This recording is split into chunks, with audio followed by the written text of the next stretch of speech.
తాకట్లో ఉన్న బంగారాన్ని విడిపించి ఆ రోజున మార్కెట్ ధర కట్టి మిగిలిన డబ్బును మీకు అందిస్తుంది కొమ్మూరి గోల్డ్.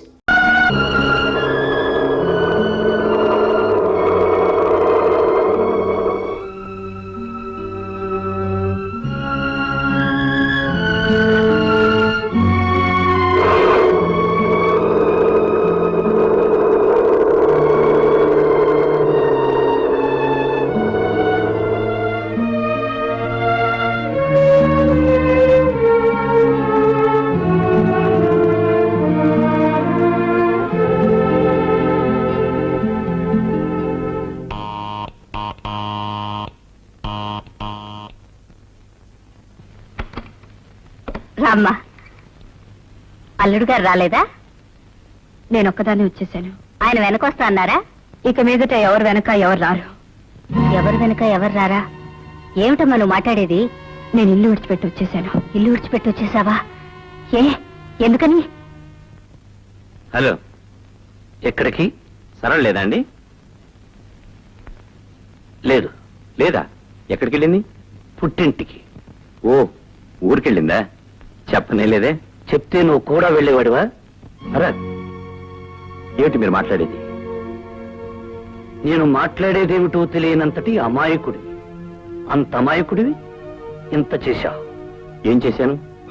ఏం చేశావా? ఇంటిదురుగా దుకాణం పెట్టావు, ఇంట్లో కుంపిడి పెట్టావు. నేనా? నువ్వే. కలిసి చదువుకున్నావని, ఒకే ఊరి వాళ్ళవని చదువు తీసుకున్నావు. చివరకు నా స్థలం నాకు కాకుండా చేశావు. పొరపడ్డావు. ఆమె నాకు చెల్లితో సమానం. మళ్ళీ ఇంకొకసారి ఆ మాట అంతా. తల్లి తర్వాత అంత పవిత్రమైనది చెల్లి. చేసిన తప్పు సరిదిద్దుకోవడానికి అంత పవిత్రమైన పదాన్ని అపవిత్రం చేయొద్దు.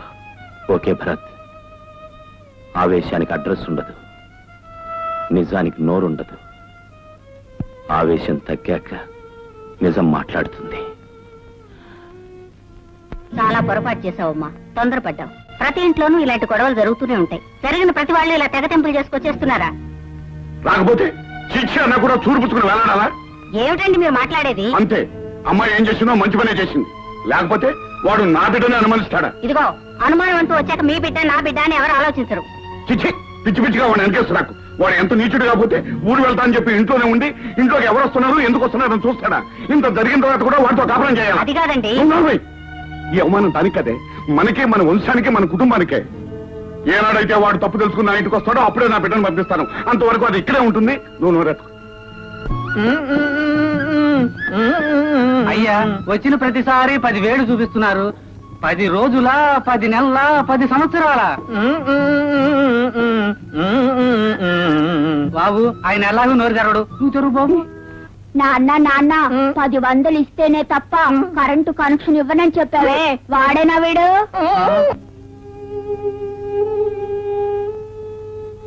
ఏమండి, తెలిసి తెలియని వయసులో వాళ్ళేదో తొందరపడ్డారు. పెద్దవాళ్ళమైన మనం ఆ కాపురం నిలబెట్టాలి గాని కాపురాన్ని విడతీయకూడదు.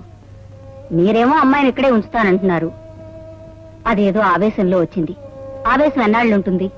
4 రోజులు పోయిన తర్వాత అయినా తెలుసో తెలియకో నేను వస్తే అమ్మా నాన్న అయినా నా కాపురం నిలబెట్టకపోయారని బాధపడుతుంది. దాన్ని చూసి మనం బాధపడాలి. నా మాట విని అల్లుడు గారి దగ్గరికి వెళ్ళి అసలు జరిగిందేమిటి, మంచి చెడు తెలుసుకురండి. నేను వెళ్ళను. మీరు వెళ్ళకపోతే నేను వెళ్తాను. నాకు తప్పుతుందా? నిజంగానే వెళ్తావా? అక్కర్లేదు, నేనే వెళ్తాను.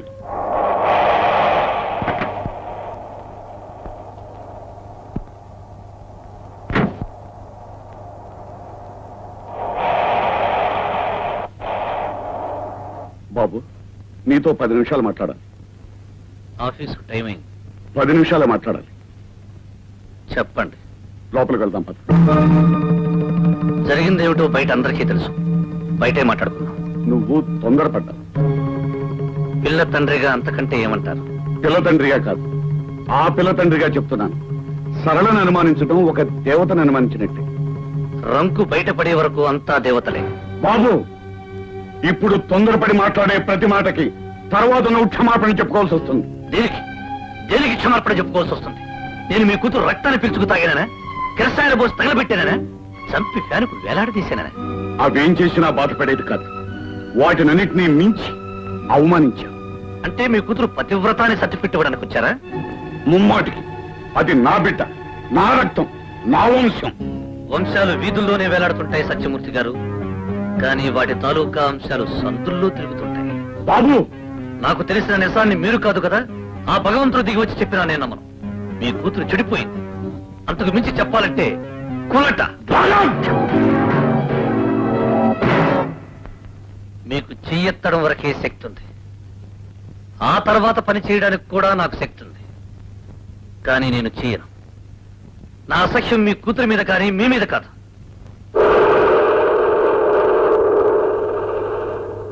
కాపురం చేయడానికి నా కూతురు పనికి రాలేదు. అది తీసుకొచ్చిన స్కూటర్ పనికి వచ్చింది, అది తీసుకొచ్చిన డబ్బు పనికి వచ్చింది. ఆహా, ముండబాబి పౌరుషం అంటే ఇదే.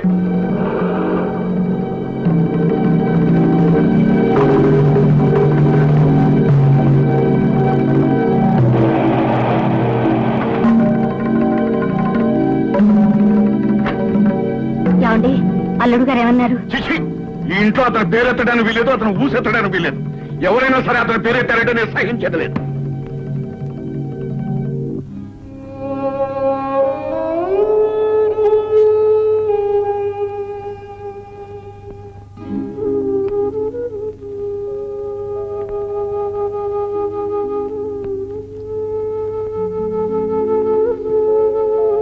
నాన్న,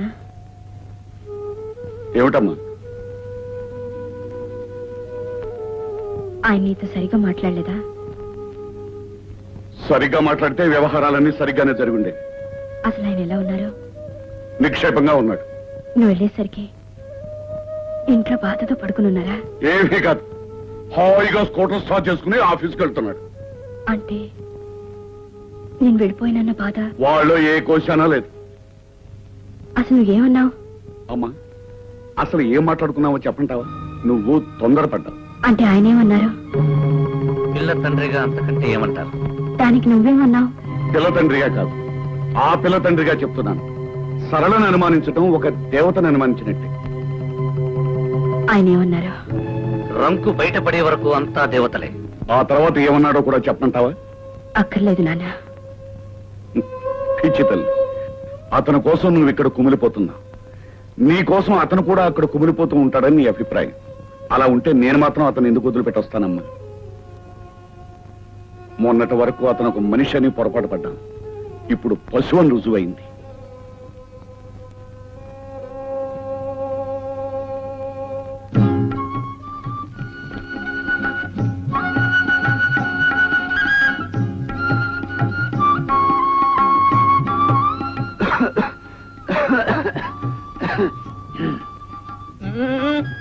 అయ్యా, నా పేరు కనకయ్య. నా దోసకాయల పెళ్లి.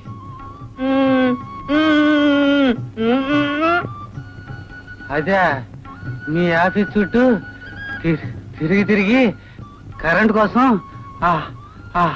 ఆలోచించి ఆ జుట్టంతా ఇలా తెల్లబడిపోయింది. ఆఖరికి ఆ ఇల్లు కూడా అమ్మేశాను.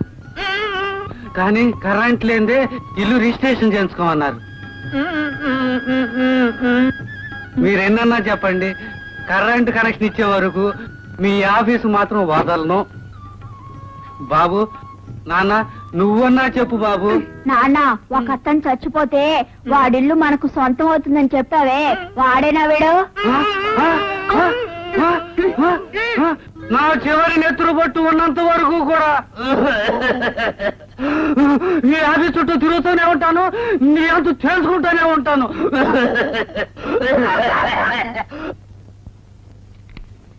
పోస్ట్.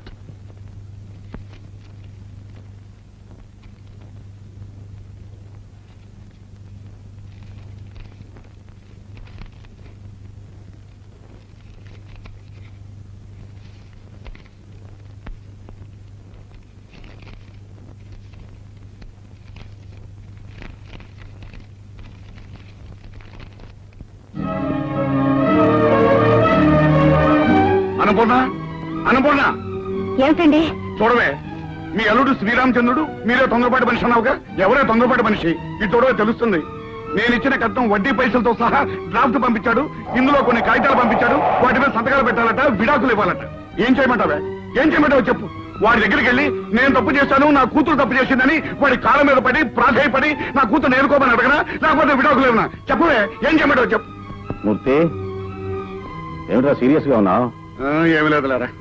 అది సరే గాని మీ అమ్మాయికి పెళ్లి చేసేవట నన్ను పిలవలేదే? నిన్ను పిలిచేంత గొప్ప సంబంధం కాదు, వాడంత గొప్ప కూరడేం కాదు. అయితే మాత్రం పెళ్లికి నేను రావట్లేదట్రా? ఏదో అయిపోయిందిలేరా, విడాకుల వరకు వచ్చింది. విడాకులా? ఏం జరిగింది? వాడు ఒక అనుమానం పిసచ్చి ఆ ఇంటి ఎదురుకుండా మనూరు కుర్రాడు కూడా ఉన్నట, వాడికి దీనికి సంబంధం ఉందని అనుమానించాట. దాంతో కాపించుకుని వచ్చేసి మంచి పని చేసింది. మంచి పని చేసింది. ఆహా. వినవే విను. అవునరా, ఆడపిల్ల అనుమానిస్తే భరించి ఆ ఇంట్లో ఇంకా ఎలా ఉండగలుగుతుంది? అదే నేను అన్నాను. పాపం తల్లిగారికి మాత్రం ఇష్టం లేదట. చూడు, నేను ఇచ్చిన కట్నం వడ్డీతో సహా డ్రాఫ్ట్ పంపించాడు, పైగా కొన్ని కాగితాలు పంపించాడు. వాటి మీద సంతకాలు పెట్టాలట, విడాకులు పంపిస్తారట. అంత దూరం వచ్చాడా? అది కాదు అన్నయ్య గారు. చూడమ్మా, ఈ రోజుల్లో ఇలాంటివి పట్టించుకోకూడదు. ఒకసారి అమ్మాయి మీద అనుమానం వచ్చిన తర్వాత అది సర్దుకుపోయినా ప్రతి క్షణం అతను నన్ను అనుమానించాడనేది అమ్మాయి మనసులో ఉంటుంది, అది తప్పు చేసే ఉంటుందని అనుమానం అతని మనసులో ఉంటుంది. దాంతో కాపురం సవ్యంగా సాగదు. అయ్యో మొగుడు చేసిన పెళ్ళే అనుకోవడానికి ఇవేం పూర్వపు రోజులు కావు, పూర్వపు పద్ధతులు కావు. అయినా సరళనే అనుమానించాడంటే అతను మనిషే కాదు. అలాంటి వాడితో రాజీ పడ్డం బెస్ట్. కరెక్ట్. ఇక నువ్వే మాట్లాడు.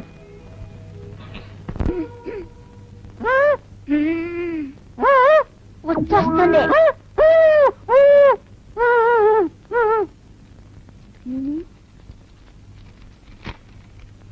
అలా చెప్పకూడదా? పాడతానని చెప్పాలా? నాన్న పాడతా.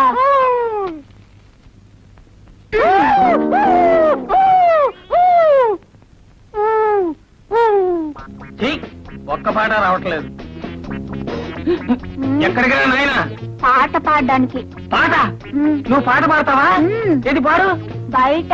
బయట? సరేరా, పాడరా. నా ఘంటసాల, నా ముఖేషు, నా మొహం మీద రఫీ, పాడు. నాన్న చూస్తాడు. అదేం పర్లేదు, పాడు. నాన్న చూస్తాడు. అయితే నువ్వు చెవులు పాడి. అయితే కూర్చో. గొంతు విప్పరా నాయనా. ఏంటి శృతి చేసుకుంటున్నావా? ఓకే. ఇదేమిట్రా, గొంతు విప్పమంటే గుండె విప్పుతున్నావు? అమ్మో, ఆ పాట నా వద్దే, బాత్రూమ్కి వెళ్ళి పాడుకోపో. ఇంకా నా చెవంతా తడిపేసేవాడు. 3 సీసాలు పెనాయిల్ పోసి కడగాల్సి వచ్చేది.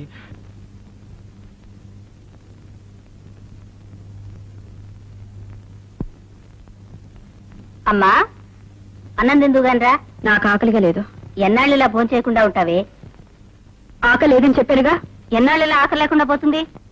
నేను సత్యం తోడుకుంటదు.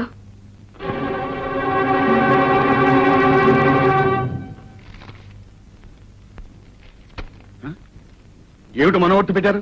వద్దంటారా? చిచ్చే, వాడి ఎంగిలి గుడికి ఆశపడవలసిన కర్మ నా కూతురుకేం పట్టలేదు. వాడి పేడ వదిలేస్తాను. ఏమండి, విడాకులు తప్పవంటారా? నువ్వు లోపలికి వెళ్ళు, లోపలికి. ఆ మనవర్తి కొట్టండి.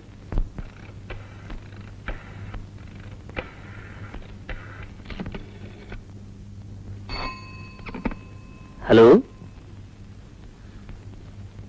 హలో, ఎవరు? నేను సరళని.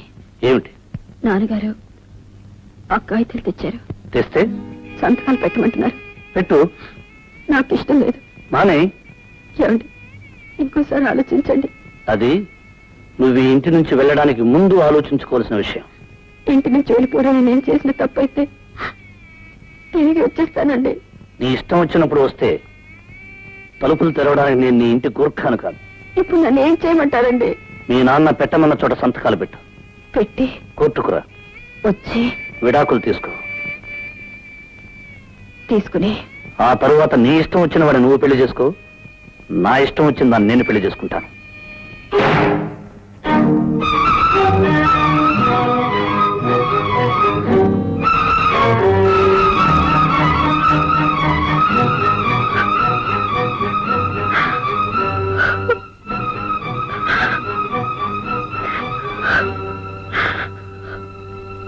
అమ్మా,